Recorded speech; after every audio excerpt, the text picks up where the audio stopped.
तो बुलेटिन की शुरुआत करते हैं। मध्य प्रदेश विधानसभा में आज बजट पेश होगा। शिवराज सरकार के वित्त मंत्री जगदीश देवड़ा विधानसभा में बजट पेश करेंगे।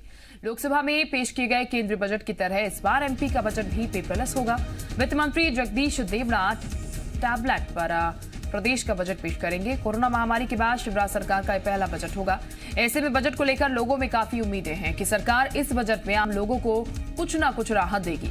इस बजट में अलग अलग सेक्टर्स को क्या मिलेगा, शिवराज सरकार कुछ नई योजनाएं शुरू करेगी या नहीं, ये बजट में साफ हो जाएगा। लेकिन शिवराज सरकार के मंत्रियों को उम्मीद है कि इस बार सभी विभागों को अच्छा बजट मिलेगा।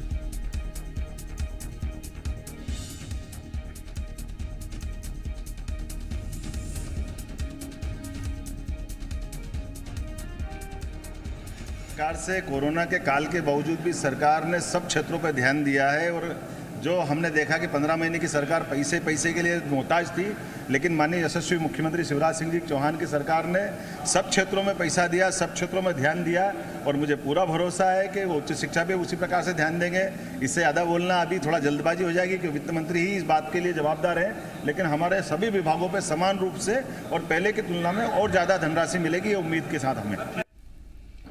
तो मध्य प्रदेश के वित्त मंत्री जगदीश देवड़ा आज विधानसभा में बजट पेश करेंगे। बजट पेश करने से पहले वित्त मंत्री ने मंत्रालय में विभागीय अधिकारियों के साथ चर्चा की और टैबलेट के जरिए किस तरह से वो सदन में बजट भाषण पढ़ेंगे, इसके बारे में बारीकी से समझा। वित्त मंत्री जगदीश देवड़ा एमपी का पहला पेपरलेस बजट पेश करेंगे।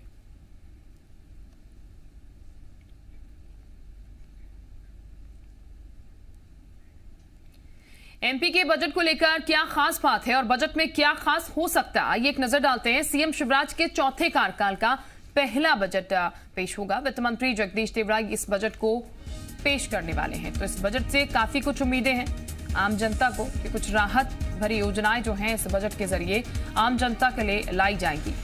इसके अलावा एमपी का पहला पेपरलेस बजट ये होने जा रहा है। केंद्र की तर्ज पर टैबलेट से बजट भाषण वित्त मंत्री पढ़ेंगे। कोरोना महामारी के बाद सरकार का पहला बजट है। आत्मनिर्भर एमपी बनाने का पूरा इस पर फोकस होगा। शहरी इंफ्रास्ट्रक्चर पर फोकस दिया जाएगा। किसानों और कृषि क्षेत्र पर भी जोर होगा। रोजगार, स्वास्थ्य और शिक्षा पर फोकस होगा। कर्मचारियों को वेतन वृद्धि की सौगात दी जा सकती है। रेलवे ओवरब्रिज आरओबी बनाने का प्रावधान भी इस बजट में किया जा सकता है।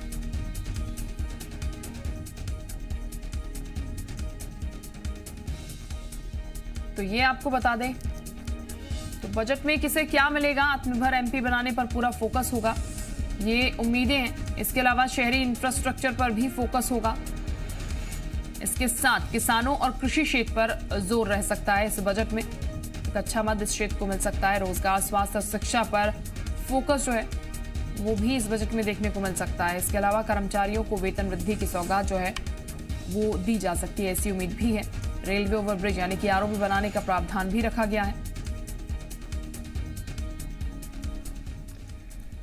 तो एमपी विधानसभा में आज बजट पेश किया जाएगा, लेकिन इसे लेकर विपक्ष ने शिवराज सरकार को अभी से घेरना शुरू कर दिया है। पूर्व मंत्री पीसी शर्मा का कहना यह है कि उन्हें बजट से कोई उम्मीद नहीं है। वहीं कांग्रेस के वरिष्ठ विधायक कांतिलाल भूरिया का कहना है कि शिवराज सरकार दिशाहीन है। भोपाल का मास्टर प्लान जो रोक दिया है सरकार ने आके, क्योंकि मास्टर प्लान बनता है तो वर्ल्ड बैंक से और दूसरी ऐड मिलती है और विकास होता है शहर का, वो मास्टर प्लान के बारे में भी चर्चा करें।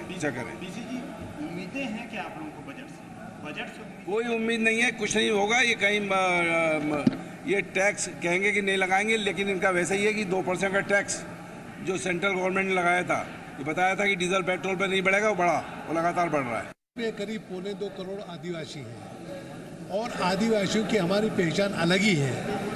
पर यह सरकार से हमें उम्मीद थी कि इस बजट में आदिवासियों के लिए एक अलग से प्रावधान करें, और चाहे एजुकेशन के मामले में, चाहे स्वास्थ्य के मामले में, चाहे और किसी बेरोजगारी के मामले में।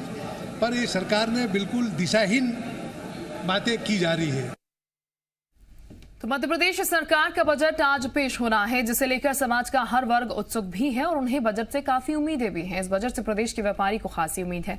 कोरोना काल और लॉकडाउन के कारण ठप पड़ चुके बिजनेस को लेकर अब व्यापारी सरकार से राहत की उम्मीद कर रहे हैं। टूरिज़्म वैसे भी एमपी गवर्नमेंट ने टूरिज़्म को काफ़ी सकारात्मक पहलू हमेशा से दिया है। इस बार भी टूरिज़्म को लेके हमारी बेसिक एक्सपेक्टेशन ये है कि सरकार को कोई ना कोई बड़े स्टेप लेने चाहिए डोमेस्टिक टूरिज्म को बढ़ावा देने के लिए। व्यापार को बढ़ावा दे और हमारे इधर रोजगार को पनपने का मौका दे। हमारी सरकार से इस बजट में यही उम्मीद है कि आप अपनी राजस्व को बढ़ाने के लिए इन आधारभूत संरचनाओं का विकास करें, जिससे ओवरऑल व्यापारियों को भी लाभ हो और उद्योगों को भी लाभ हो। नए रोजगार मिल सकें ताकि जो भी लोग हैं हमारे शहर से दूसरे शहर जाके जॉब करते हैं तो वो कम से कम अपने शहर में ही अपने घर पर ही जॉब करेंगे तो उनके लिए ज़्यादा अच्छा होगा। सरकार को क्लस्टर फॉर्मेशन की पॉलिसी लाना चाहिए और मध्य प्रदेश में जो जबलपुर है और महाकौशल एरिया है, इसके विकास के लिए जो क्लस्टर अप्रोच होनी चाहिए वो लाना चाहिए और टैक्स के नए एवेन्यूज क्रिएट करना चाहिए। तो मध्य प्रदेश के बजट से पहले वित्त मंत्री जगदीश देवड़ा ने विधानसभा में आर्थिक सर्वेक्षण पेश किया। आर्थिक सर्वेक्षण में पिछले साल के मुकाबले सकल घरेलू उत्पाद में कमी का अंदेशा जताया गया। सरकार ने साल 2020 से 21 में 3.37% कमी का अनुमान लगाया। इसी के साथ ही प्रदेश में प्रति व्यक्ति आय भी घटी। साल 2019 से 20 में प्रति व्यक्ति आय 62,236 रुपए थी, जो साल 2020 से 21 में घटकर 58,425 हो गई। वहीं इस साल में प्राथमिक घाटा 30,899.42 करोड़ रुपए का अनुमान लगाया गया। राज्य के खनन राजस्व में 15.85% कमी रही। सरकार ने कोरोना काल में खर्च की गई राशि का भी जिक्र किया। प्रवासी मजदूरों पर ट्रेन चलाने में 7 करोड़ रुपए खर्च हुए। इसके अलावा साल 2019-20 में पर्यटन के क्षेत्र में बड़ा नुकसान हुआ।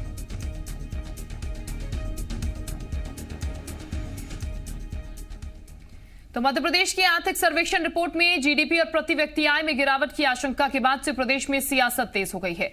कांग्रेस ने प्रदेश में माफिया राज हावी होने का आरोप लगाया। पूर्व मंत्री प्रियव्रत सिंह ने माफियाओं और बीजेपी नेताओं के बीच साठगांठ का आरोप लगाया। बीजेपी ने कांग्रेस पर बेवजह की सियासत करने का आरोप लगाया। आंकड़ों की बाजीगरी की जा सकती है, पर जो सही साठ आर्थिक परिस्थिति है, हम जो एक मान के चलें जो मार्केट ट्रेंड है, आज इन्फ्लेशन ज्यादा बढ़ गया है, जीडीपी घट रही है और भी जो दिक्कतें आर्थिक रूप से आ रही हैं, आर्थिक प्रबंधन कहीं ना कहीं चरमराया है। इनके जो दावे थे कि हमने कोरोना काल में सब कुछ कंट्रोल कर लिया, हमने ये इतना बड़ा पैकेज दिया, वो पैकेज किसके पास पहुंचा यही समझ में नहीं आ रहा। कोरोना में सफलता का श्रेय भी अगर किसी को जाता है तो भारतीय जनता पार्टी को जाता, माननीय मुख्यमंत्री शिवराज सिंह जी चौहान को जाता। अन्यथा इनके हाथों में अगर प्रदेश होता तो लुटिया डूब जाती।